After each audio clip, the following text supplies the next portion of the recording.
of the United States of America. Republic. which stands, one nation, under God, indivisible, with liberty and justice for all.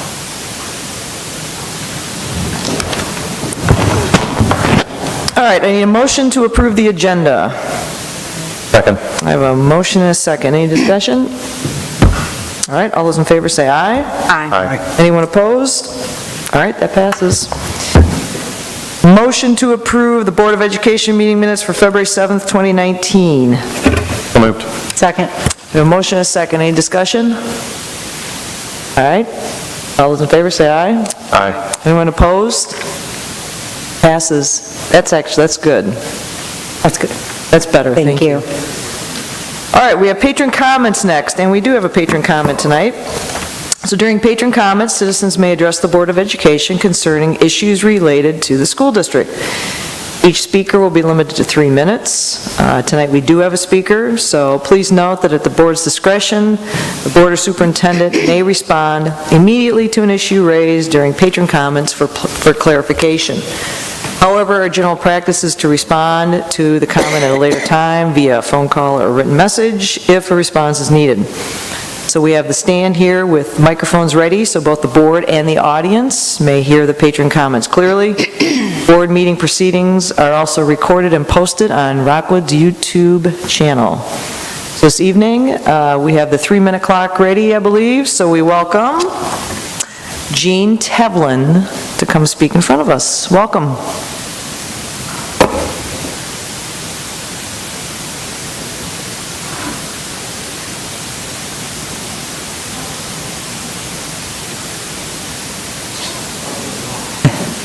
Hi, my name is Jean Tevlin. Let me know if it's too loud. But I was here a little while ago, I guess a few months ago, because I wanted to introduce a program by Crayola that's called Color Cycle, where it's free recycling for all used markers, any brand and any type. And I'm a para. I'm a para at Westridge Elementary. I work for the special school district. But we have been collecting markers at Westridge, and since August, we have collected 1,626 markers. And the fact that we collected so many got me thinking, I wonder how our enrollment compares with the enrollment of other elementary schools, just to see, because you think the more students, the more markers they would use. So I checked the enrollment of each school on greatschools.org for the Rockwood, for our 19 elementary schools. And I'm going to show you this poster. It's the original cut and paste, because I couldn't get my computer to work. But if you notice, Westridge is down here, and there's only 4 schools smaller than Westridge. And I have an orange line drawn. There's, I want to say, 7 schools that have 100 students or more than Westridge. So their contribution could be a lot greater. I have asterisks, 3 asterisks, besides the schools that do recycle markers. And if you notice, there's only, I want to say, 8 out of the 19 schools that do participate in this program. And that kind of bothered me, so I looked up the supply list for all of the schools, and 19 out of the 19 elementary schools have color markers, dry erase markers, and highlighters on their supply list for the school year. But the type and number of markers vary by grade. Some grades want 1 box of markers, some want 3 boxes, but there is some type of recyclable marker listed for every grade, for every school. So I checked some websites to see how long it would take for the plastic to decompose, and the answer is they really don't know. But the soonest they think is about 450 to 500 years, if it does break down. And I looked at that and I thought, well, that is about twice as long as our country's been a country, is how long. And then you think a generation is 30 to 40 years, something like that. That means that the kids in elementary school now, their 15 times great-grandchildren will be around when their marker's still in the landfill. But there is good news to this problem, and this is a problem. You've heard of the Anyway, the marker recycling program. I think we should make it an expectation for the Rockwood schools. Boy, that goes by fast, doesn't it? That was perfect. Very good. Thank you. Thank you. All right, I need a motion to approve the consent agenda items as submitted. We doing superintendent comments? Oh, yeah. I did forget that, didn't I? Sorry. Thanks. Okay. All right, you're up, Superintendent Board comments. Already written me off. Okay. Exciting stuff. First of all, we've been accustomed for the last 5 years, and I hope this continues, but when the board makes an approval in closed session for an administrative position, we always like to make that announcement in open session. So tonight, we were working on the new administrative intern for Eureka Elementary School, the new Eureka Elementary School that is in the process of being built. If you haven't been by lately, drive by. It's exciting. I've even been inside. It's wonderful. Tonight, we are announcing Miss Corey there you are, Corey. You don't mind if I say Corey, right? Because we call you Corey. This is all formal, Corrine. Corey Luzak. I don't know if I ever say your name right. Luchek. That's what I meant. Corey has been named the new Eureka Elementary Administrative Intern effective July 1. The Rockwood School Board approved the recommendation at its meeting tonight. And Corey is familiar with the Rockwood School District. She is currently the administrative intern at Werther Elementary School. She's also served as a principal of the Rockwood Summer Academy and was a wonderful K-5 art teacher at Utah Valley and Chesterfield Elementary School starting in 2006. She earned a master's degree in educational administration from Southwest Baptist University, as well as a master's degree in art education, K-12, from Lindenwood University. Her bachelor's degree is fine arts is from the University of Missouri St. Louis. Corey is taking the position after the upcoming retirement of Ms. Susan Seltzer. And again, just an exciting opportunity to go and be an administrator in a brand new building that's opening up. Some of us have had the opportunity to do that as employees, and there's nothing like it. So congratulations to you, Corey. We know you're doing a great job for us now, and we know that will continue in your new role. So let's give Corey a welcoming applause.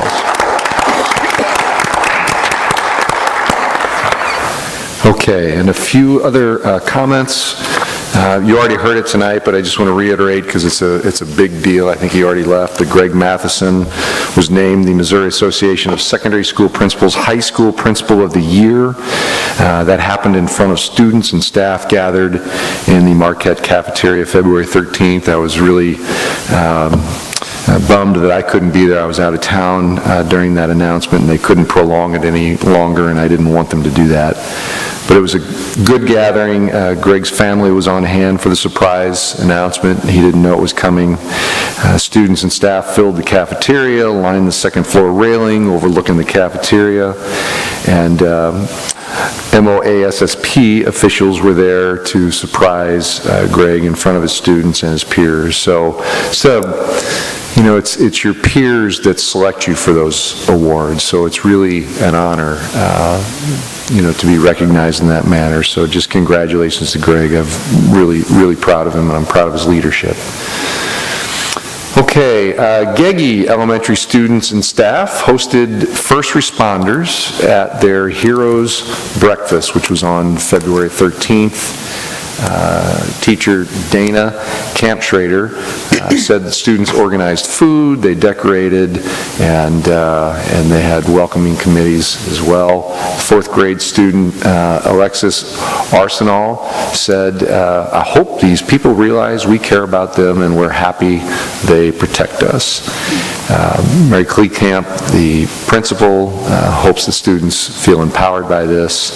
And even at 9 and 10 years old, the students do have an impact on the world. So it was a powerful event. And thanks to Gegee for hosting that. Members of Marquette High School's Future Health Professionals Organization are partnering with 6 Washington University physicians Saturday, March the 2nd. It's coming up. It's an event for anyone interested in health careers and the medical field. And if you are in touch with the work we do in our schools, we have a lot of kids that are interested in the medical field. Rockwood High School students and members of the community are invited to the seminar at Marquette. It's in the theater from 9 to 1, March the 2nd. Topics include nerve injuries, Alzheimer's disease, pediatric oncology. I don't know how to say this. Circadian? Is that a word? Circadian, Like thank the you. Circadian rhythm and clinical immunology. All right. General admission is $5, and all the proceeds go to the National Pediatric Cancer Society, so a very good cause. Rockwood Middle School students are serving as anti-bullying ambassadors. You've heard us talk about the anti-bullying ambassadors before. We rolled that out this year. It's going very well. And those Rockwood Middle School students are visiting elementary schools, and the students in those elementary schools to share what they have learned. Students from Bowles, Kellison, Stanton, Utah Valley made a trip to Rockwood South on February the 7th to receive training from 8th grade anti-bullying ambassadors. This does make a difference. It will make a difference. Kids learning from kids, kids modeling for kids, kids stepping up. It's just it's a great program. Wildwood Middle 8th grade anti-bullying ambassadors visited Green Pines on January 29, and they teamed up with 3rd, 4th, 5th grade students to raise awareness and encourage them to speak up against bullying. Great program. And all 19 Rockwood elementary schools will soon have our innovation rooms. We're nearing the end of completing all of those projects come this summer.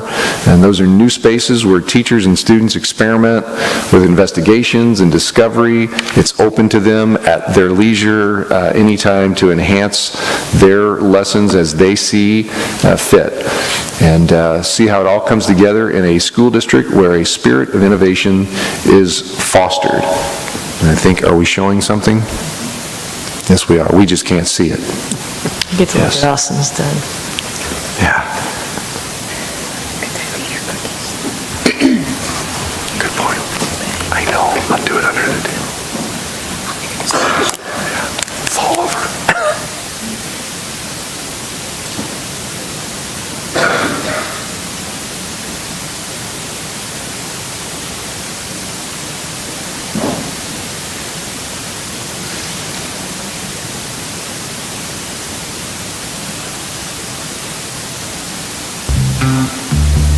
The kids really understand this is a whole different kind of space.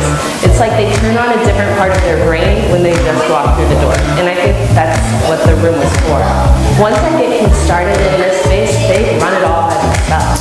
And it's not so much an expression on their face, but the way they talk about the projects that they're working on. It's not, Ms. Tucker, I need your help on this. It's, whoa, look at what I made by myself or with my team. And even some of my kids who I maybe wouldn't have predicted would be able to grab a kit and figure it all out by themselves, they're doing it, and they're doing it in 5 minutes.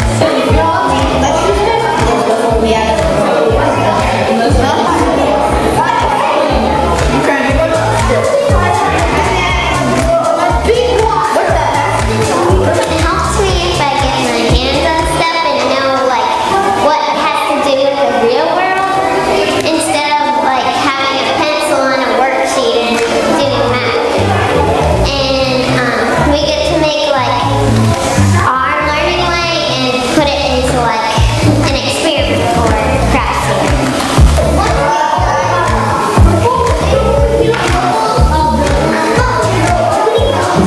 You see them get involved and work as a team and try something new and solve problems, and it sparks. You can just see like a gleam in their eye and a smile on their face. And it's not just like doing work, but it's like, I think I could take this somewhere further in the future. This is a special environment to me because I've been doing these types of challenges in my classroom, but it's very limited. We don't have access to nearly the amount of consumable materials or the whiteboard space for the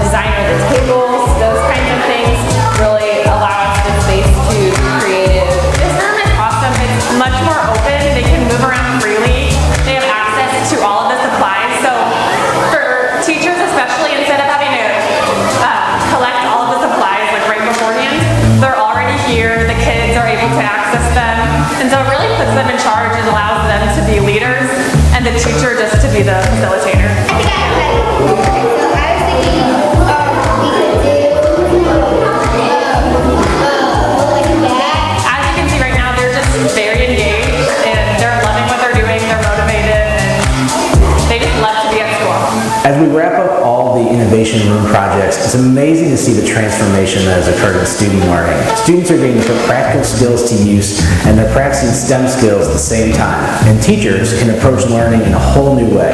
It's amazing to see the results in these rooms so far, and I can't wait to see more in the future.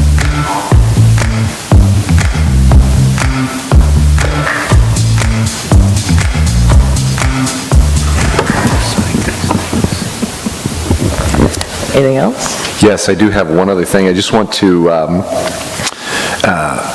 bring to the attention of the board knows this, I've been talking to them about it, but our team has been working a lot on something that's pretty exciting. Parkway, we like to partner with Parkway when we can, and Parkway's been very interested in tapping into us regarding our early college partnership that we have with Wildwood. They have been very interested ever since we started that in doing something similar. They realize that we are fully functioning in our management of that program.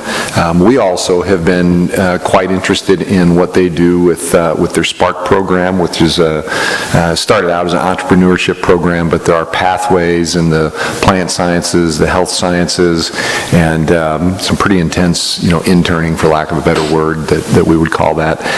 So Dr. Marty and I have been talking for a little while, and our teams have been getting together working on where possibly under our management, they can secure their own spots in the early college partnership, but they wouldn't have to arrange the management for that. Our management could take care of having their part of the program, and in exchange for us being allowed for a like number of students to be able to explore opportunities in the Spark program. So we're kind of working on the fine details of what that would look like. We're not talking about hundreds of students. It's probably a small handful or so that we would be trying this if there were interest. So we're trying to iron in the details. If we can, at our next board meeting, during my superintendent comments, we may have Dr. Marty here as well, and I'll ask him to come up to the table, and we'll just kind of formally announce it. I think they actually have a board meeting the week before, and I'll probably attend that board meeting.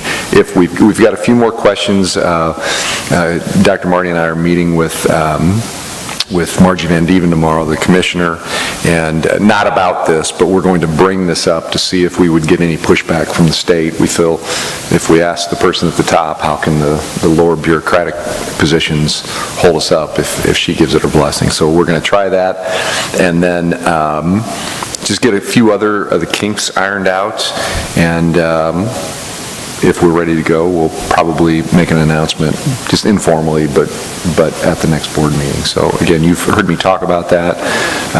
Many in the audience know because they've been involved in the conversation. So we'll see. We'll see what happens. And that's all. Good, I'll try to remember superintendent comments next time. Thank you. Dr. Marty's going to be here too. All right, board comments. Anyone? All right, now I'm moving right along. All right, motion to approve the consent agenda items as submitted. So moved. Motion and a second. Do we have any discussion?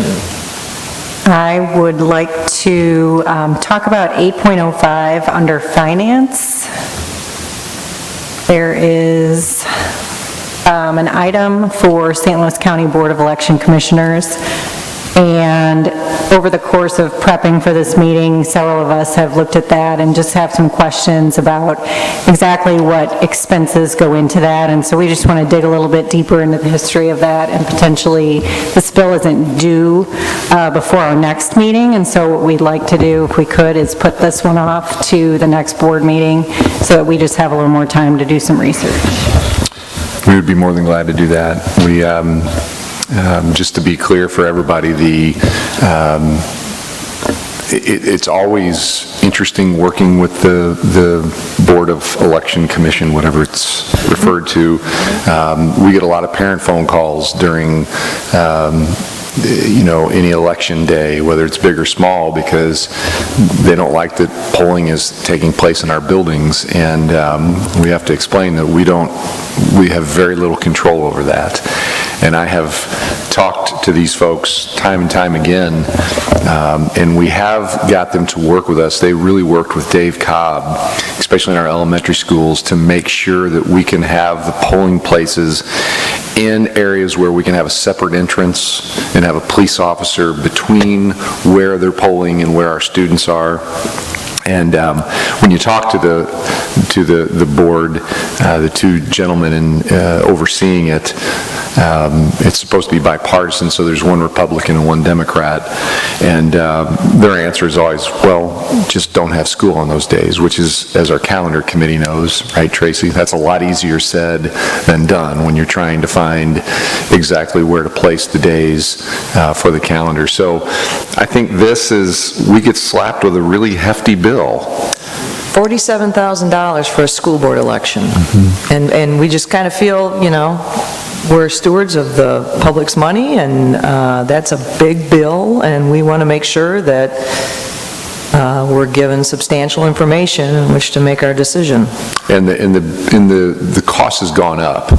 And again, in conversation with Parkway, theirs went up. Theirs was 68 or 58, Janet? 58,000 this year. So you have to think about that and let that soak in. If we don't have a board election, we don't get charged. But if we have a board election, they hit us up for thousands and thousands of dollars. And it's not necessarily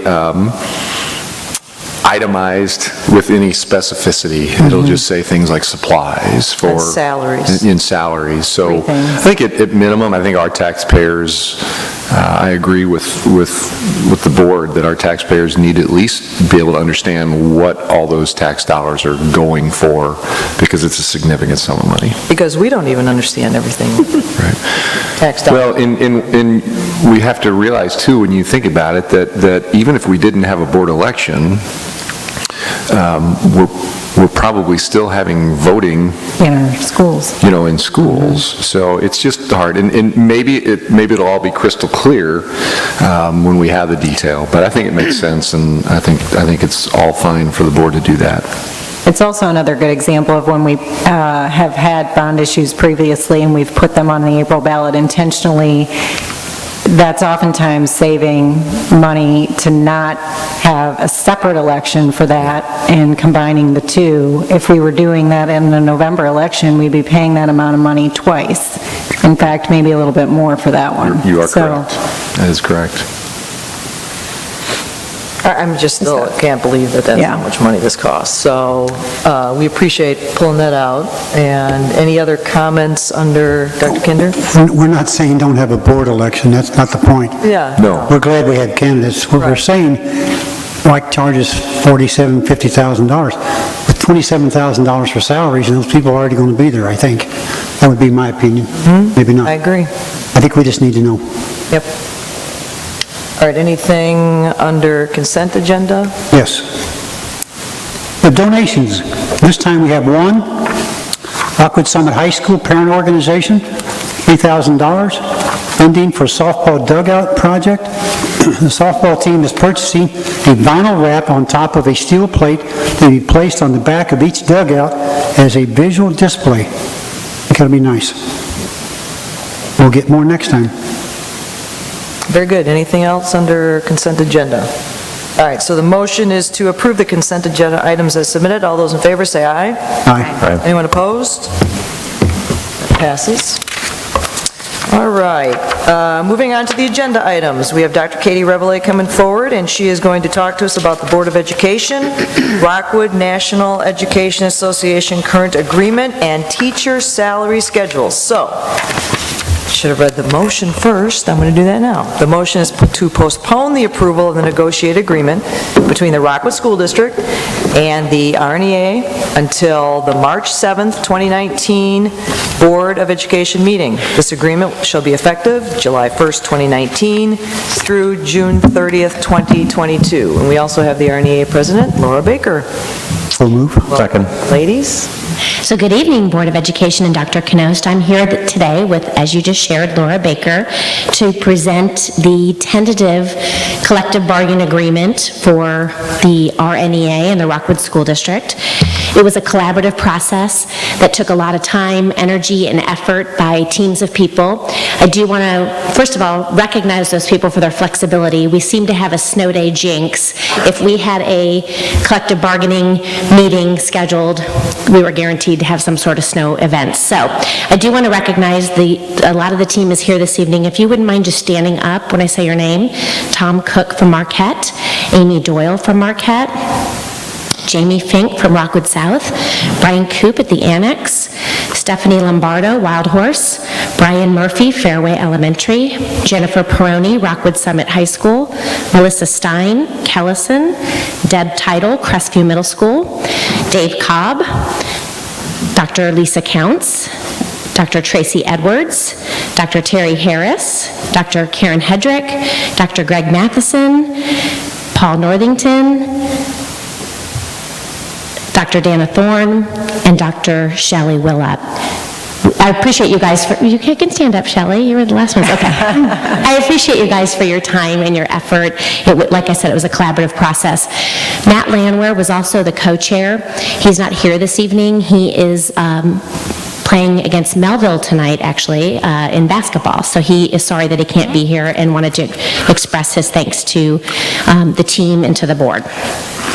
So as you see, we do have the the tentative agreement in front of you. As the new law has changed, we have posted this collective bargaining agreement on our website, and this board meeting is an opportunity for any patrons to comment on the agreement. I don't know if there's any patrons. Okay, I don't think so. So this is an opportunity for the agreement to be reviewed. It will go to the RNEA for ratification, and then it'll be brought back to the Rockwood Board on March 7th for final approval. Anything you want to say? And I'd just like to echo what Dr. Rebele said. We appreciate the support of the board. Definitely recognize the administrative team for their flexibility with the scheduling, the dedication to the conversations, the collaborative problem solving that went on some long nights, so appreciate that. And on behalf of all of our teachers represented by the team that's here tonight, we thank you for considering. Good. Any questions? Any questions? When will they vote? Any vote? Say it again? Ratification. So we are planning to go to buildings next week, starting on Monday, and then moving through the 5th and 6th of March to talk to our teachers to get voting in each of our buildings. So we should be done by March 6th. Any other questions or comments?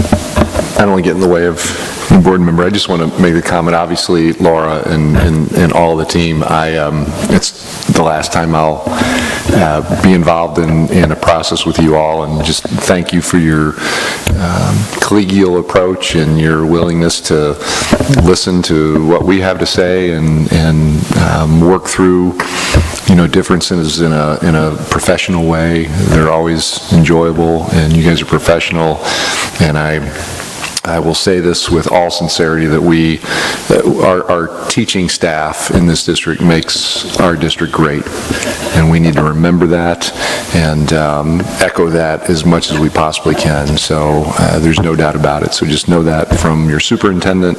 I feel that, and I'm telling you that from my heart. So once again, here we are with a good 3-year agreement going forward, and I wish you all the best. I'm not leaving tomorrow or anything, but it's just, we're not going to do this again together, so just wanted to say those few things. So thank you.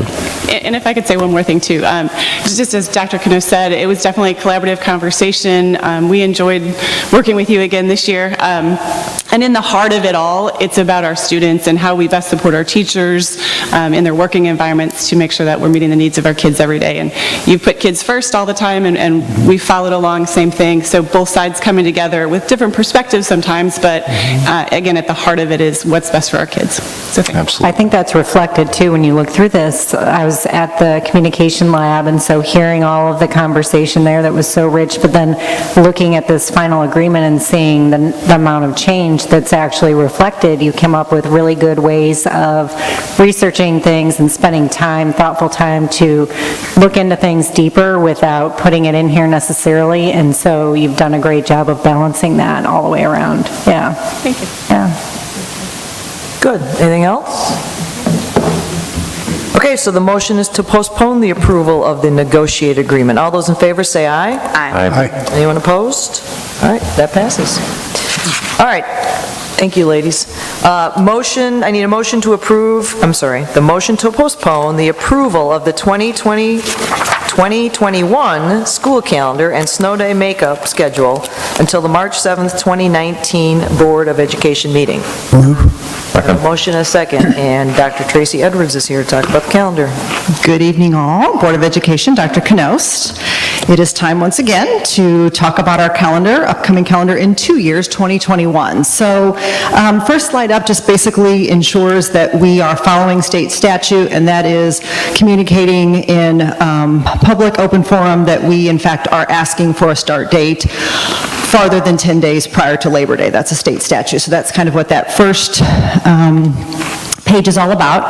And the next one, I just kind of want to talk briefly about our committee and the work that we do. So obviously, first off, committee members, I'm kind of looking out to see if I see anyone. What always, as Katie did, we like to be sure that we thank and make sure that they know how much they're appreciated, that the committee takes part in this each year. We have 3 meetings, just kind of, again, want to briefly touch base. So September meeting is all about coming together in small groups, mixed groups of elementary, middle, or parents and teachers and so on, and we just come up with all these really fun, different draft calendars. That's what September is all about. It takes us the full time. Then the October meeting is really when we get down to, pros and cons and say, okay, how many do we really want to take to our community? This year, it really came down to one solid calendar. I was sharing that, if we would have had an A and a B this year, it would have been like, let's just pick a random, week, a different week in spring break to say that we have an A and a B. It really just, the year fell, if you will. It kind of just all came together. So what the committee decided to do is, in between second and third meeting, we put out a thought exchange, kind of like we did for a lot of our way forward work with our CSIP, and we collected a lot of information because the committee really wants to kind of look at potentially, maybe, and we've found some things in our feedback, that maybe we want to look at some different items in the way that we tackle committee in the upcoming years. And so that's what we did between October and our February meeting. And we just we came together in February, we reviewed the survey and came up with 7 new little tasks, if you will, to kind of brainstorm and look at when we come together next fall. So, but in the meantime, again, it was just basically collecting feedback. It wasn't a vote because there was just the one calendar to take a look at. So that's kind of our committee work and what we did. And then lastly, the last slide just kind of goes through some highlights to this 2021 calendar. So as you know, we try to start midweek. So this one landed on Tuesday, August 11th. Again, just reiterating that this opening date is more than 10 calendar days prior. We do need to state that for the purpose of state statute. As we always do, we have our semester end in December before the winter break. So that's our stop date is December 18th this year. Spring break fell 22 to 26. Again, last day for students, a lot of repetitive. You see a lot of similarity here in these first few bullets. Last day for students is May 27th. It's a late Memorial Day in 2021. So therefore, teachers end Friday. Our new piece is the last 2 bullets. So let's talk just briefly about those. I'll share the 179 student and the 2 full PD. So this is something that teachers have been talking about, particularly in the PD committee, for many, many years. This is my 5th year in this role as the facilitator of this committee. I actually served on it as an elementary principal all those years when I was at Kellison. But at any rate, as the facilitator, it seems like the 5 years I've been here, there's been conversations around teachers really, really want full day PD. How do we do that? So basically how we did it was this. We usually have 4 days up front that the teachers come, and one of those is curriculum days. We've taken that out in August. They will go to their full day PD towards the end of August. I think if you looked, it's the 24th, I believe. I did not write it down, I apologize, but it's a couple weeks into school. Will be their first first semester full day. And then their second full-day PD will be in January when we come back. So in order to do that, we did have to go down from 180 to 179. So that's where we're putting in the 2 full days of PD, one each semester, and that does take us down to the 179. So that obviously is a change. Everything else was very repetitive in terms of how it's been for many, many years, but this is a change that I wanted to for sure highlight for you all. So any questions around the calendar?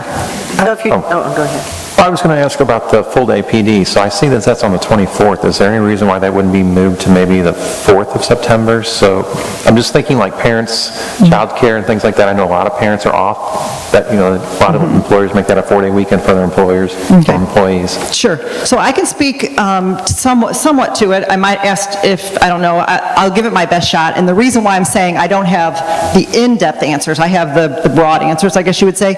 So what the calendar committee is charged with, in October, we came up with a draft calendar. That calendar was completely void of all PD, everything from high school late start to early release days to these full PD days.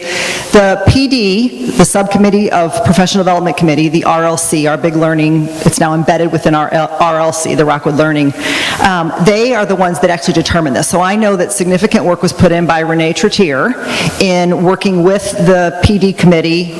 In fact, that is the reason for the October to February break, because usually this happens during the first semester. A lot of time was spent making sure that it was the information was provided, teachers, were able to give input.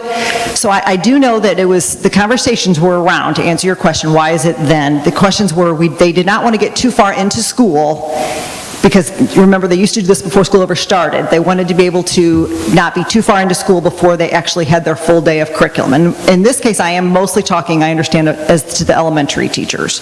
They just felt like they needed to be able to be provided those resources, learning, et cetera, before we got too far in. I know that September date was thrown out to make it a 4-day weekend, but I think that they really felt that PD's not delivered on a Friday before a 3-day weekend.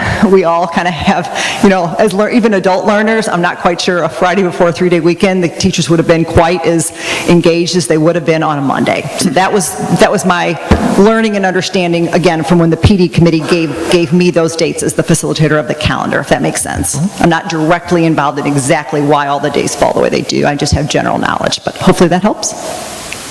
Okay. Did I understand you said you took away the curriculum day? We didn't take it away, we used to go 4 days, and each of those in August before the students come, and one of those days was a full day of curriculum. We just took that day. We have the kids starting on, so the teachers go Thursday, Friday, Monday, let's say. Kiddos start on Tuesday, and we just took that 4th day, and now it's that Monday in August. So will it be devoted to curriculum? Because I know as we roll out new curriculum, I'm concerned that we devote enough time to our teachers to yeah, it's a full day of curriculum. Orient them to new curriculum time. Okay, so we're not losing time for that. No, we're just moving it. In many ways, our teachers are bombarded at the beginning of the year, and rightfully so, their minds aren't there. They're worried about their kids that are coming in. They're trying to greet those children and make their classroom environments welcoming to them, and they need that time to do that rather than trying to really get into a new curriculum. So if we wait a couple of weeks, they can let them settle down and really engage in that. I see the reasoning behind it. I just make sure that we guard that curriculum time. And then, so if I understand, the T1 and T2 will be building orientation, and which is what they needed to solidify their staff and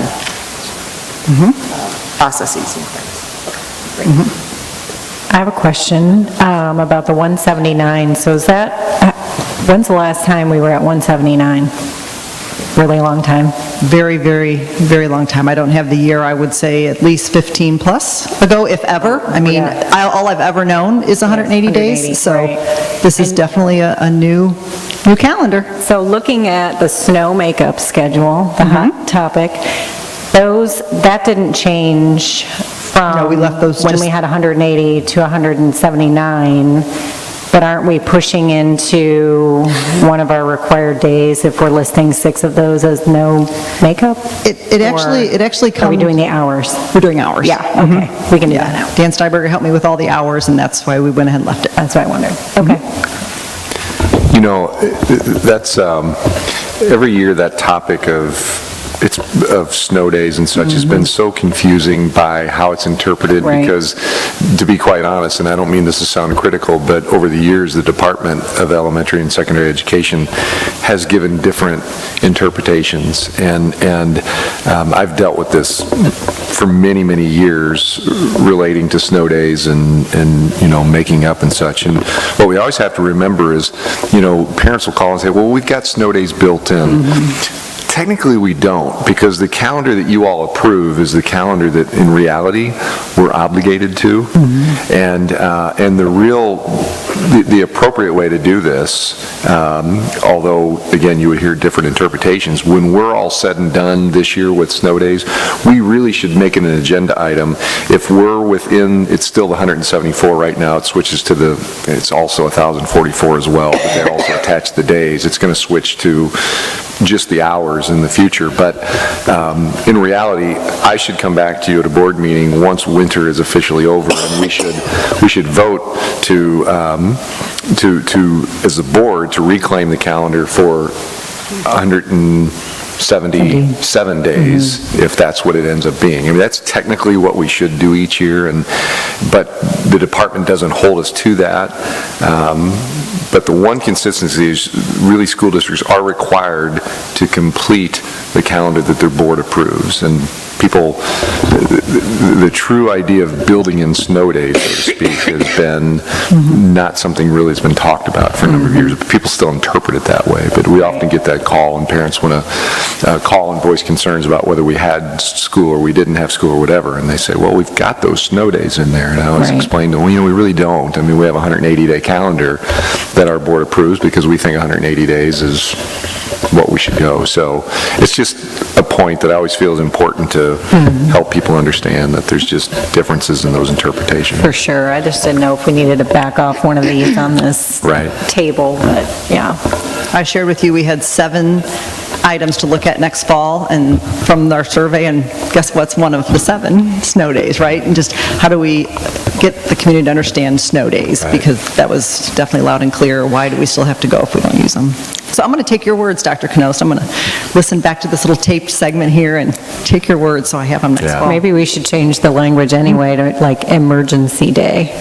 In this district, we've had to use those at times for other types of Well, I think it's weather-related. entirely appropriate to state on a calendar when you would make up snow days. I mean, parents need to kind of know that for vacation purposes and such, but just the idea, when you talk about the 180, 179, or the required 174, that there's an assumption that anything beyond the 174 is like that's a built-in snow day, and that's just kind of an archaic way that school calendars used to be looked at, and it's just people hold on to it. And I don't know, Tracy, the answer is probably we can never, and then we're switching to the hours totally next year, which is going to change the dialogue a little bit as well. Right. You all are, I'll be in Iowa, dealing with more snow. Yes, more snow. And less snow days probably, but. Probably. Anyone else?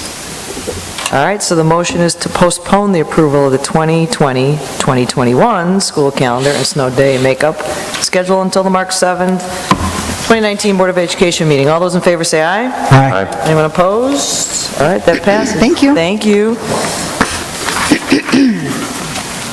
All right, next we have a transportation update. So I see Paul Northington and I see Mike Hyman coming up to give us an update. Status update of the district-owned and operated K-12 and early childhood special education transportation. Yes, thank you and good evening. Mike Heyman, our Director of Transportation, and I would like just to take a few minutes to kind of share an update of transportation. I think we last spoke to this a little over a year ago, but we have some good information that we want to share with you. So if you would, we want to talk about maybe some of the successes that we've seen since we've brought our transportation in-house, give you a brief financial overview, talk about some items on the horizon, talk about some challenges, give you some fun facts, and then open it up to any questions you may have. We got a beautiful PowerPoint. You'll just have to trust me. No, It's we're on gonna the- see it. Oh, you can see it. Well, good. So, first of all, I want to talk about a few of the successes. This is our third year of going in-house now with transportation, and it's proven to be beneficial. One thing to really note this year, when we condensed our bail schedules and also required us to condense our bus routes, Mike Heyman and his department did a great job of navigating through that, and there was a lot of changes involved with that. You find out pretty quickly that every minute counts, and they made every minute count and made it work. We had the transition the first couple of weeks where we were fielding some calls, but since that point, it's gone really well. That process is a lot easier when you're in-house as opposed to being contracted. That would have been a much more difficult task. Also, since we went in-house, we've been able to expand some of the services that we do, and one example of that is that we've been providing expanded service for our middle school activities. That really helps complement some of those things after school, and got away from some of the services that we were utilizing through the VIC operation, able to get away from that. Summer Academy, providing transportation for summer school now is something that we've done since we've also been in-house. Anytime we can improve our services and the convenience of getting students to school, I think it also helps the fact that contributes to more school students attending Summer Academy. So those are some of the just hidden benefits of going in-house. I want Mike to speak a little bit about some of the maintenance service awards and things that's been happening within the district as well. Thank you, Paul. I want to thank the board, Dr. Knows, for allowing us to come and give you some fun facts. Our maintenance services now currently providing all the maintenance to our white fleet throughout the district, the buildings and grounds, and your food services. All their vehicles are being maintained through our Rockwood maintenance department. And substantial savings are being realized as a result of that. And I feel better maintenance to our vehicles, for safer maintenance for our employees. The Fleet Excellence Award, we've received the last 2 years from the State Highway Patrol for our state inspections of a 100% inspection results. We also received a special award from DESE, Department of Education, Secondary Education, for being the largest school district in the state to achieve a 100% goal. We're shooting for that, our third year in a row for 100%. Our inspections are March 18th and 19th, the first 2 days of spring break this year. Everything is going right along schedule to maintain those results.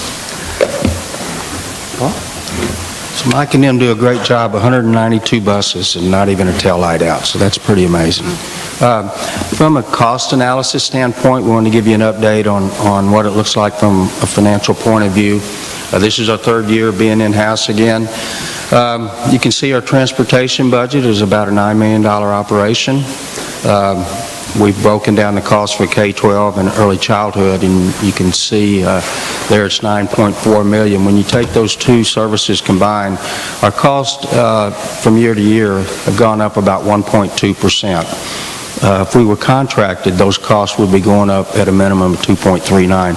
So we've been able to cut the incremental increases from year to year at about half to what it was. And if you look at the initial year 16-17 school year, cost avoidance that first year was just under $1 million at $916,000. 17-18, we're about $500,000 less in cost, and this year we're projecting those to be about $600,000. So you put all that together, that's about a $2 million savings over a 3-year period, and at the same time improving our services. So it's certainly been a worthwhile endeavor. When you look at fiscal year 20, there's some things on the horizon. I'll let Mike speak to the first item. Absolutely. We look at bus refresh. What does that mean? It doesn't mean that we're just going to freshen them up with some Downy. What we're talking about here is we started the district transportation in-house in 2016. All the buses we purchased were 2017 model year buses. At the end of 8 and 10 years, you don't want to have an 8 and 10-year-old fleet. You want to slowly recycle, get 20 or 25 buses into your third and fourth year, and they're going forward so that your average age of your fleet is maybe 6.5 or 7 years old. What does that do for you as a district? Your new buses are warranted, the entire powertrain, engine, transmission, all your high dollar items are warranted for 5 solid years. So only 2 of those years, if you're turning them over, every 7 years as your average age of your fleet, you're paying maintenance on high dollar things. This keeps our maintenance costs down. It keeps our reliability of our buses up, and it also, it's a good image for the Rockwood School District. It really, really is. There's not a day that goes by that I don't hear something positive from our parents or the schools about the fleet. So those are all very good, very positive things, to go with the buses and the conditions of them. Paul? The other thing that's coming on the horizon this summer and going into the 1920 school year is with the repurposing of the existing elementary school and making it a preschool center, we'll also have the ability to take our existing bus fleet, our satellite fleet that's at Eureka right now, where we're leasing there at, off Truett Drive, and move them back behind Eureka Elementary. And there's plans to commence on that. We'll be bringing it to the board for consideration and approval, but if all goes well, it's something that we can accomplish this summer. We'll, by moving the buses, we're currently leasing space, just under $60,000 a year, so we can get out from under that lease. We've also had issues there with flooding, so we removed that consideration. And that existing lot really doesn't have any room for future growth. By putting this over behind Eureka Elementary, we'll also construct it where it has room for additional growth if we continue to see that in Eureka Elementary. So that's something exciting that's coming up here this summer. And then some challenges. I'll let Mike speak to it. There's a second one that doesn't show up here. One thing I just really want to talk about before Mike gets into the driver issue is the other challenge we're really facing is funding at the state level. Currently, over our $9 million budget, we receive in funding for state for transportation services less than $1.5 million. So we're funded at about a 16% level. It wasn't that long ago when we were being reimbursed from the state at about a 75% level. So it's been a dramatic drain on school finances across the state of Missouri. There's been a push to put some additional money in transportation at the state level. Currently, it's underfunded statewide to the tune of about $200 million.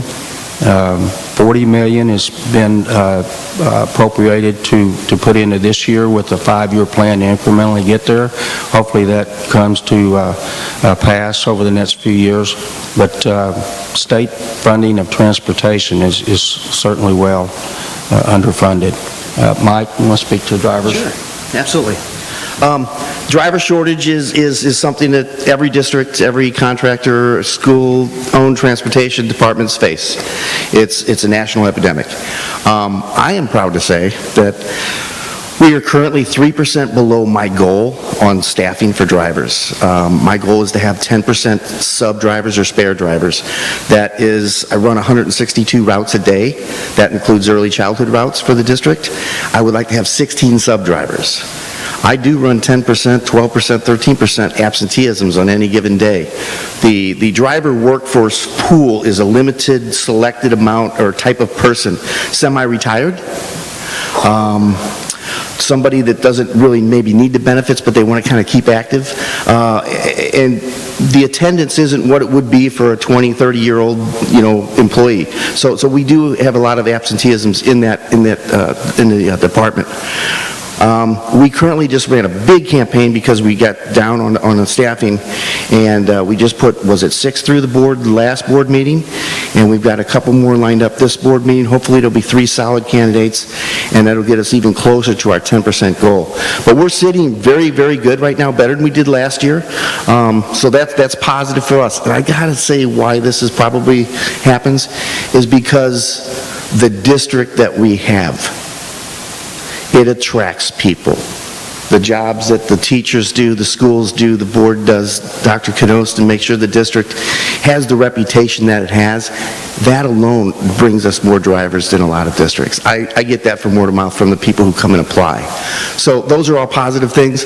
It's an advantage for us, and I'm going to take advantage as much as I can of that, so keep up the good work, and we'll keep drawing the people in. And I will say this, that due to our selective processes with interviewing the drivers, we've actually gotten better quality candidates here recently.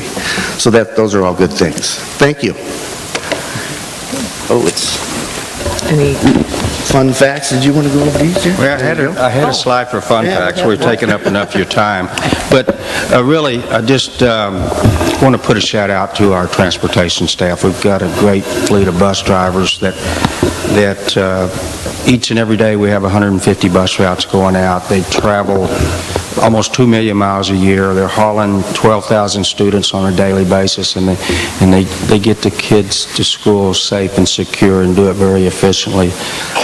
So our bus drivers, our office staff, and the management team do a great day, each day, getting our kids to school. So I can't say enough of how proud I am of the transportation team. So with that being said, any questions? Yeah, I have a question. In your slide for bus refresh, you have a transition from diesel to unleaded. Are you talking about transitioning the whole fleet over to gas engines then, or what's the... No, really it's something that we're going to look at from an initial first year and see if there are true benefits to it. There's already been some other school districts close to us that have started looking at that option, and they've had good experience with it. So some of the advantages of looking at that option is the unleaded bus is less expensive than the diesel bus. Right now, unleaded fuel prices are a lot less than diesel prices. I know that could change as time goes. But there's also, from a maintenance standpoint, Jimmy Pulley, our lead mechanic, indicates that they're easier to work on, and there's some other benefits there. So I think what we're going to do is really take a look at that and implement it in a one-year phase and see how it looks, and if it goes well, then we'll expand upon that. So yeah, I was just thinking from a fuel efficiency standpoint, diesels are definitely more efficient when it comes to fuel used. There's really not that much difference to it. I'll let Mike speak to that, but... Yeah, that is a misconception. Okay. The question may be, well, why didn't our buses are 3 years old, they're in their third year, why didn't we buy unleadeds, when we first were going into it? They were in a lot of research and development phases, and so the cost was very high because they were still testing things. Ford was testing things with their matting it up with the right transmission. There's been some prototype engines out there. So anyways, Bluebird has got their stuff down now with their Ford V10, along with the mating up with the transmission. The diesels, because of the emissions factor, they have DEF systems on there now. That is, after the 5-year warranty, bumper to bumper, right? There is up to $22,000 worth of parts that deal with emissions to keep the diesel levels down to where they are now. It's great, but it can be very expensive in year 6, 7, 8. And that's what we're trying to avoid getting into. Great. What about propane? There's special things that have to go along with propane. You would have to recertify your entire technical staff. You would have to do a lot of revamping of your shop itself because of the propane gases. You couldn't have the buses just sitting in your shop. You'd have to have ventilation systems installed because of how the gas, if it was seeping out, and what it could do, it's very volatile to spark. It has ups and downs, peaks and valleys because of it's a commodity, and it's winter, the prices go high because of demand. It's a dry burner. You've heard of a diesel being a greasy, oily burner, right, that really lubes the engines up. Propane's a real dry burner, so you have to use different additives to keep the engine supple, so it doesn't wear out as fast. And those things haven't been proven, but I've researched it, and alternative fuels, they sound great, they're green, and everyone gets excited about it, which is good, but there's drawbacks. There are drawbacks. we've often talked about the compressed natural gas opportunity, which is, you then, for it to be efficient, you have to have a filling station. And Parkway, again, has often reminded us that they do have some CNG buses, and they've offered to partner, but it really wouldn't be an efficient thing for us because that's a long way for our buses to travel to fill up. So, I wanted to just make one point backing up to Paul's point about reimbursement from the state, because the state likes to tell us that our legislature likes to say we are fully funding the formula, which we know they have been in the new version of funding the formula, and they're going to continue to try to do that. But they often leave that transportation piece out, and people say, well, it's a little different. It's not, because that differential that Paul talked about of better than, $6 million-ish, yeah, better than $6 million. Where does that come from? It comes out of our operating budget. I mean, it comes out of all the other things that we do to fund the great things in our schools. So we missed that when it used to be funded at the 75%. That is a huge impact to our district, and we need to keep our eye on that. And then also just wanted to echo that we really do have a great program, and our in-house will go down in my career as one of the most exciting things that I was ever part of. And I think our team handled it extremely well, and I'm just proud to have a Rockwood transportation department. So I thank you, Mike, and I thank you, Paul, for your oversight, and all the drivers and the mechanics. They're top-notch, and we really appreciate them.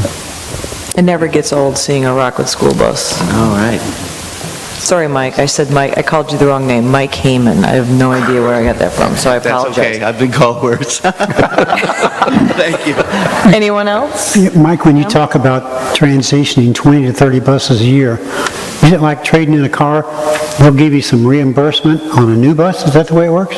Yeah, exactly. So there'll be a trade-in value with the buses that we have now, and, there'll be something that we work with. We already have long-term pricing set for our existing diesel buses. So there's a known there. The unknown are the value of the buses as we trade them in. And we've got indications on what they're worth and what they'll be worth going forward. Do you have a figure on that, what it would be, that transition? Well, if it's after 4 years, 5 years?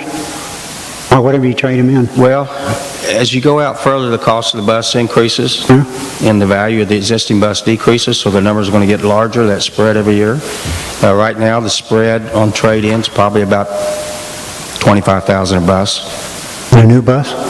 Yeah, to get a new bus. No, what is a new bus price? Trade in an existing bus for a new one. What's the new bus price, 70,000, 75? Yeah, just under 80,000, depending again whether you go with diesel or unleaded. If you're looking at a diesel bus right now, it's just under 80. Unleaded bus is in the low 70s, so there is a pretty good price difference there. This other one's a comment from Mike. I was watching, I don't know what day it was. I don't know whether it was the snow day or the really cold day. I was watching about 5:30, and there was this newscaster standing in the bus, and there's this guy named Mike that was standing outside. Looked like a model. Did you prep for that day or what? I did. Did a good job. I was impressed. Thank you. Thank you. No, those are always fun days. Jumping between 2, 4, and 5. But it's all good. You did great. Okay. Thank you, gentlemen. Thank you. Cutting it off. All right. Next, Dr. Lisa Counts is here to give us a high school schedule update.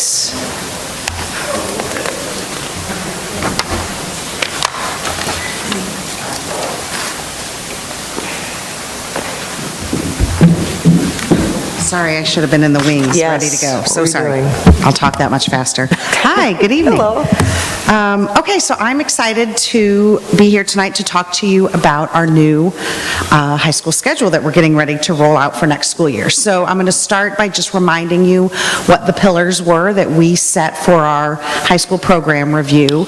And really, the point of setting these pillars was that every discussion point, every decision we made was driven by these philosophies and these ideas. So then we broke up into our subcommittees. I'm going to run through these pretty quickly because you guys have seen these slides, but I wanted them here just so you could kind of have the where did we start and where did we end up. So our subcommittees got together. Those are the big circles there, and pretty much every subcommittee looked at the need of reviewing the schedule. So that kind of goes into that rationale of why did we even decide the schedule needed to be looked at. And we asked ourselves this question, what are we currently doing and what can we do that will better use our time instead of just looking at time as how we move through the school day and how many minutes is passing and how many periods should we have. We really wanted to look at, it shouldn't be about the time that we have during the day, but what do we really want to accomplish with that time. So we kind of used that question. And the other thing we wanted to think about was time connected to our learners. Like, who are our learners and how are their needs different now than maybe 5 years ago, 10 years ago? So again, looking at time in a different way than maybe we had in the past. So then we got to, well, why do we want to look at this schedule? So you guys might be familiar with our current high school schedule. And I'm not sure what year it was designed. I wasn't part of that. But our current high school schedule was designed with the intent to give students choice. And so students could register for classes based on their choice of having a blocked class period or a standard class period. So like a traditional 45-minute class period or a block class period. So that's how our current schedule is designed. The problem with that is it didn't always work out that way. And so a lot of times students were not able to get all the courses that they wanted or needed based on the constraints of running a block and a standard schedule all the time, every day, depending on enrollment. So sometimes you would have classes that make, sometimes you'd have classes that would not, sometimes you'd have really large class sizes because maybe during that block there were many kids who wanted that course, but then another period would be a much lower enrollment. So that's how our current schedule is designed. So we wanted to look at a schedule that would give us a better opportunity to balance those class sizes, and most importantly, really meet students' course requests. And so this year at Marquette, they are running kind of a test case, if you will, and went to a hybrid block system where they're running block classes some days of the week, standard classes other days. So they tried a version of what we're heading into. And so just some data from Marquette. So last year, 40% of their students were able to get all 7 classes that they requested. So only 40% of our students really were able to fully fill out the schedule based on what type of course they wanted, block or standard, and then the course needs or desires. This year, with Marquette running a version of our new schedule, 90% of our students are able to get all 7 courses that they wanted when they wanted them. So we're happy about that. Other reasons we wanted to look at the schedule was to increase opportunities for innovation. And what that means is by setting certain days that everyone will be on a block, everyone will be on a standard, we have more opportunities for all of our content to have more in-depth learning time. So everyone will have block classes regardless of your content. Where right now there are certain departments that may rarely be blocked because kids always choose standard, and so they really have to look at their instruction a little bit differently. So by having a schedule that allows both of those versions, we think that we're able to build in some more collaboration time for students. So talking about our new schedule. So what we are looking at is, like I said, a hybrid version where we will have standard days with all 7 classes, and then we will have blocked days on 2 days of the week. With that, we want to add flex time, which that will be 4 days of the week. We will have, on those A days, we will have 30-minute flex periods, and on the, let me get the day of the week right, B days, we will have the 90-minute flex, and then C days have no flex. So what that means, I know it sounds a little bit like gobbledygook after you start getting into it, but what that really means is our weekly schedule will be 3 A days, so those are those those standard period days where kids will see all of their teachers with that 30 minutes of flex time in there. And then they'll have one B day where they'll see partial schedule, and then they'll go to C day and see the other part of their schedule with that block time, or with that flex time built in there. Is that every week, it's that same schedule? It is. That's a great question. It is every week, but buildings also have the ability to modify that as they need. So ideally, on a 5-day schedule, that's how that will run. But we've talked about on 4-day weeks, and we have some of those, obviously, holidays or what have you, then we would just run a BC schedule. So then you would get those blocks for that week. And lunch will be during flex time. I know that's a big question. That's always important to kids and parents. When are we going to eat lunch? And so lunch will be a little bit different at the high schools. Lunch will be during that flex time, and we will no longer have set lunch schedules that this group of kids eats first lunch, this group of kids eats second lunch.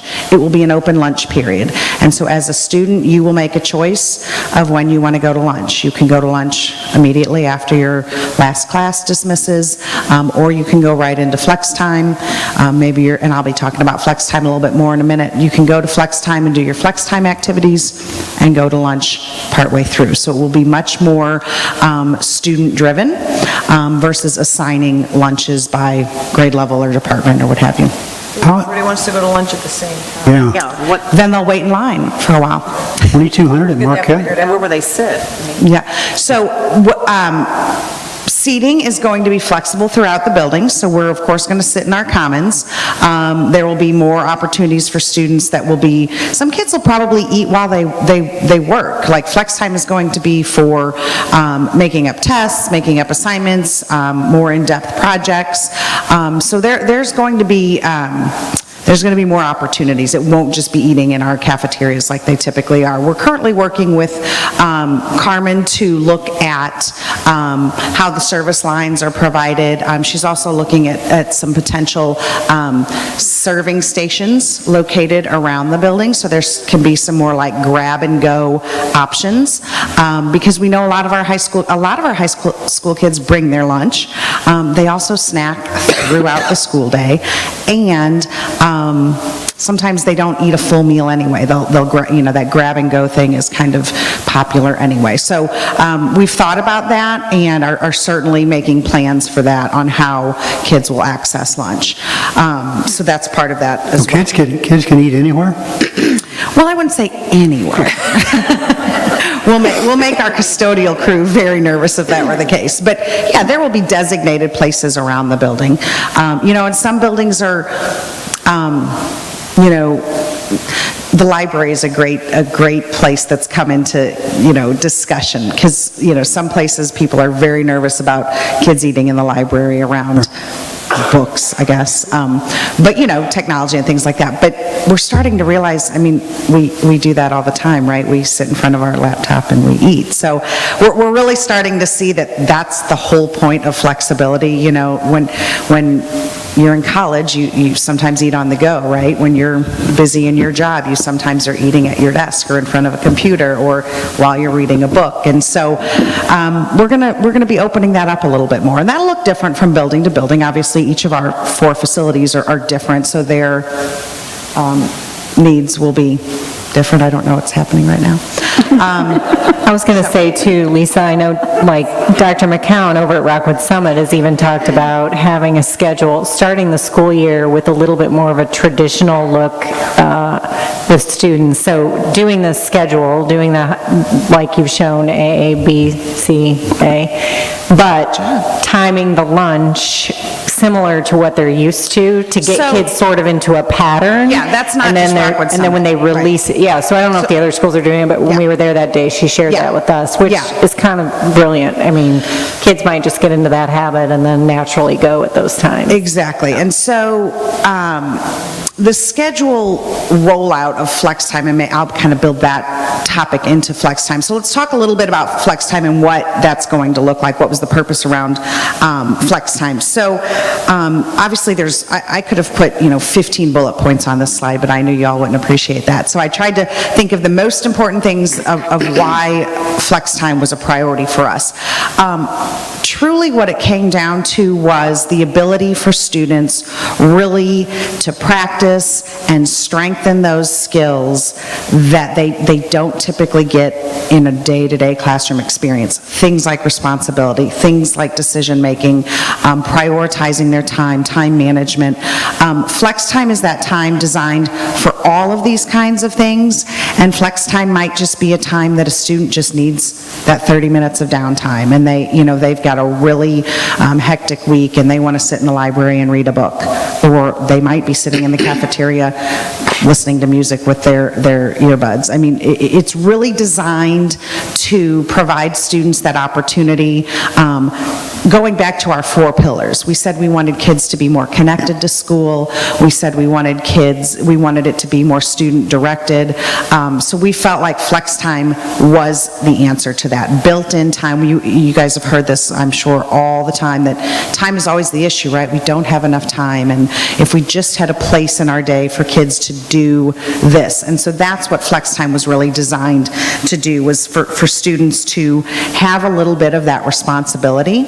I've gotten lots of questions, and it's been great conversation from parents about, well, what if my child does stand in line for 30 minutes? Well, they're probably not going to come back tomorrow at lunch at that time. They're probably going to wait 10 minutes and come back, right? They're smart, right? And we're preparing them for what life is going to look like for them on a daily basis. I had a parent say to me, well, that does make sense. I guess if I want to go to lunch in Chesterfield Valley and I go at noon, I'm going to wait in line for a while, but if I go at 11:15, I might get in sooner. So I said, yeah, it kind of will be like that. And the idea of,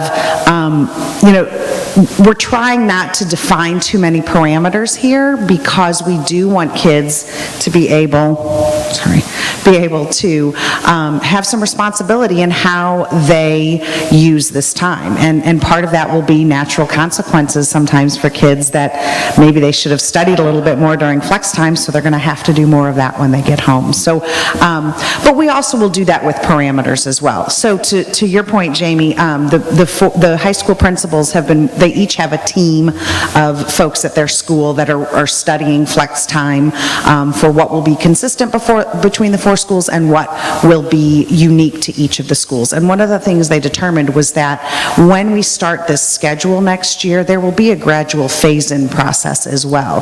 That flex time, the AABCA schedule won't look like that the first few days, maybe the first week, 10 days. They talked about a phase-in schedule where those first few days are really prepping kids for what is flex time, what are your responsibilities, what is this designed for, and how can you be successful in flex time. We've also talked about some varied approaches for flex time and how we can really utilize this time to differentiate for certain kids. Freshmen might need more supports than seniors, so we may designate things for freshmen differently during flex time. We may designate things differently for other students. So the goal here is really to provide that opportunity for students to have more enriched learning opportunities, but also for students just to connect with adults and classmates in school in a different manner than just simply cranking through class after class in a regular schedule. That's the one thing I'm really concerned about. I don't think we've addressed. What's the teacher's number of minutes a week now versus next year? Is it going to be the same? Yeah, we've got the same number of minutes. You mean instructional minutes? Including flex time? I don't have the number memorized, but we've got the same number of instructional minutes. It went down, but flex time can be, as far as DESE, it can be counted as instructional time, because it's still student contact, and they'll be rostered through their 4th hour. Can I read somewhere where the teachers are responsible for 6 out of 10 flex times? What's in the new agreement is, it's 6 out of 10, and so then they'll have office hours, they'll have 1 supervision, and then the rest will be determined by their department collaboratively, like if they're doing like test prep or assignment makeup and things like that. They don't have a supervision necessarily now, do they? They do through 6R. I'm sorry, what? Through 6th responsibility. Everybody? Mm-hmm. Okay. Dr. Counts? Part of their 6R. Let me understand, if Desi counts the hours because they're contact, but they're in the cafeteria with their earbuds on, how is that contact? Well, because they're rostered to their 4th hour, so they're still rostered to a teacher, and so part of flex time can be any of these instructional activities, so it can be counted as such. Is that flex time from like 11 o'clock to 1 o'clock? No, it's 30 minutes on the A days, and then there's one day that it's 90 minutes, but that includes lunch. So technically, kids would be eating for 30 minutes and flex time for 60 minutes on that day. And then the flex time on the other day is just 30 minutes. I still can't imagine how Marquette can handle 2,200 kids in the cafeteria. Well, they're gonna... I don't want to check it out. I want somebody to send me pictures of it. We will send you pictures, I promise. It'll be interesting the first few days, I'm sure. Another question. No, go ahead, Tammy. Well, we're talking, obviously there's a lot of benefits for our students. How are we preparing our teachers to adjust to these flex times in terms of making them instructionally valuable? And all of our early release days this year have been devoted to this. So that's been the professional... You've done the pre-work, getting them ready. That's what the professional learning, those early dismissals have been at the high schools. I was just going to comment, we heard something the other day that I think we all have experienced, but we forget.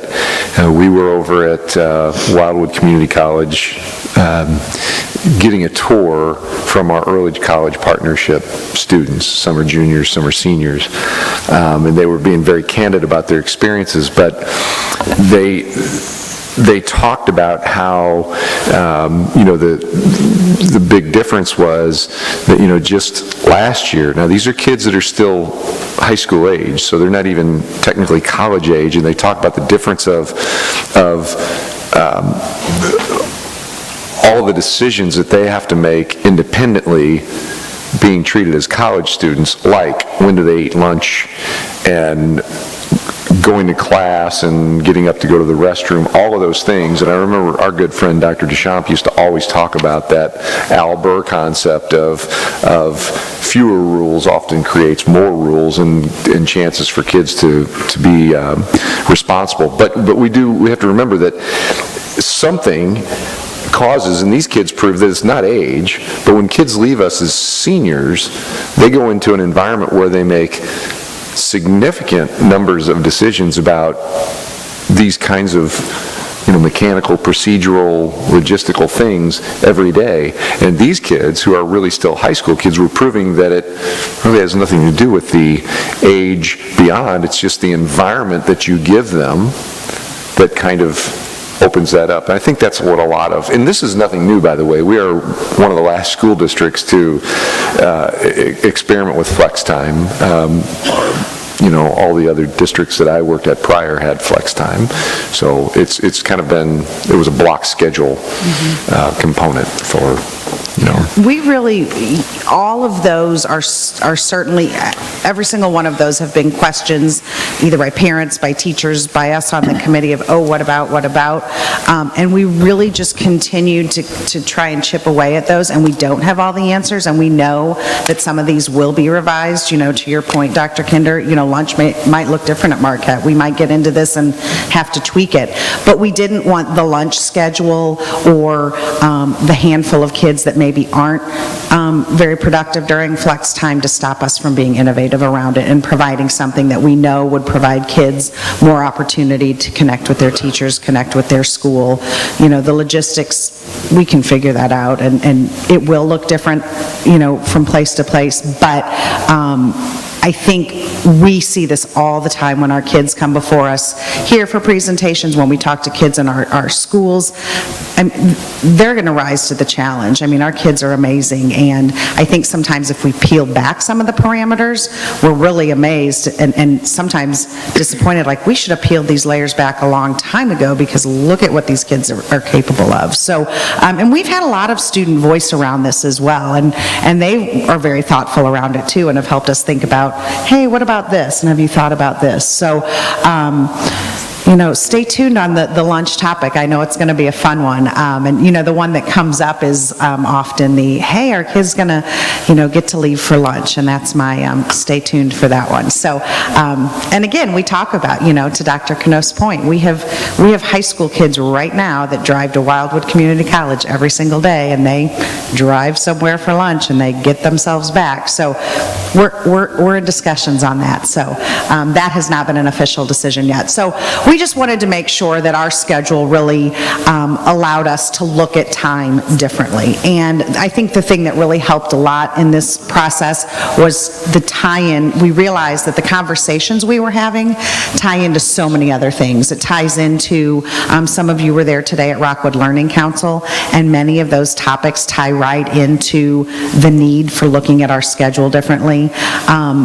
This work ties right into the way forward and our strategic planning and how we're looking at what does learning look like for students moving forward. So I feel like we're just kind of, at the tip of the iceberg here. We're just really dipping our toe in. I anticipate this high school schedule review, the committee members won't like to hear this, but I feel like this may be one of those ongoing committees that we're continually looking at this to improve and grow right along with our students and the things that they need.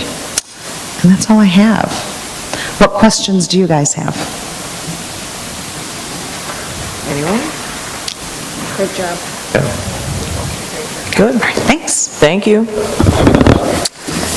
Next, I need a motion to approve the review of policy 1305, non-discrimination, policy 2130, harassment, policy 4110, equal opportunity, and policy 4810, sexual harassment. So moved. Second. A motion and a second. Dr. Knost. So I'm just asking for the ability to, through the PIN process, to review these. There's interest in better aligning some language between some of these relative policies and even our regulations that Cabinet deals with, but that are relative to students. We just want better alignment in the language, and so that's what we're going to work on, and we'll bring those back to you. Pretty quick turnaround for the approval process. Okay, any discussion? All right, so the motion is to approve the review of those policies stated. All those in favor say aye. Aye. Anyone opposed? All right, that passes. All right, next we're going to talk about bond issue purchases. So I need a motion to approve the bond issue purchases and related contracts, $7,500 to $150,000 as submitted. So moved. A motion is second. Deb Kettering and Mike Schneider. Deb, you going first? You have technology? Looks like I'm going first. Okay. So this purchase is for security cameras through Conference Technologies, and we received 7 bids, and we selected Conference Technologies for part of the purchases, and then I guess we'll do this one first. So we have 2 for cameras. So this one is to purchase 3 different types of cameras and support on those cameras. Okay, any questions on those? All right, next one. The next purchase is for Tech Electronics, I believe. Mm-hmm. Yep. Yeah, Tech Electronics for 1 camera, our Milestone video management service, licensing, and 3-year support on those specific cameras. These cameras are going in... These cameras are to replace existing cameras when they break, or as we add cameras to schools. Okay. Any questions? All right. Thank you. And Mike, please. Good. This project is part of district-wide asphalt and concrete repair. Project includes modifications to the drop-off and pickup traffic pattern at Blevins Elementary and American Disabilities Act improvements at Westridge Elementary School. Okay. Any questions? All right, so those look good. Thank you. The motion was to approve those bond issue purchases, so all those in favor say aye. Aye. Anyone opposed? All right, that passes. Thank you. So next we have, just a second here because we have to pull this up here. We have two separate ones. So the first is a motion to approve the bond issue purchases and related contracts over $150,000 from Bridey Flooring for replacement of obsolete carpet and hard surface resilient flooring at multiple locations. So Mike? Did somebody motion? So moved. Oh. Second. Thank you. I was like, where'd that voice come from? A motion and a second. Okay, now Mike. I was going to read the same thing you did. Includes a replacement of obsolete carpet and hard surface resilient flooring at multiple locations. This is part of cycle maintenance that's ongoing here in the district. Okay. Any questions on that one? All right, so the motion is to approve the bond issue purchases for Bridey Flooring. All those in favor say aye. Aye. Anyone opposed? All right, so that passes. The next one is a motion to approve the bond issue purchases and related contracts over $150,000 from Apple Inc. for purchase of iPads and peripherals from Apple based on request from schools and departments throughout the Rockwood School District. So moved. Second. Motion and a second. And Deb. So as we review our students' needs, we have identified that in some cases, iPads are the proper tool, and so we've added Apple as a vendor. And also, a lot of the schools write grants to purchase Apple products. Rockwood South comes to mind, Geggy Elementary for some different things.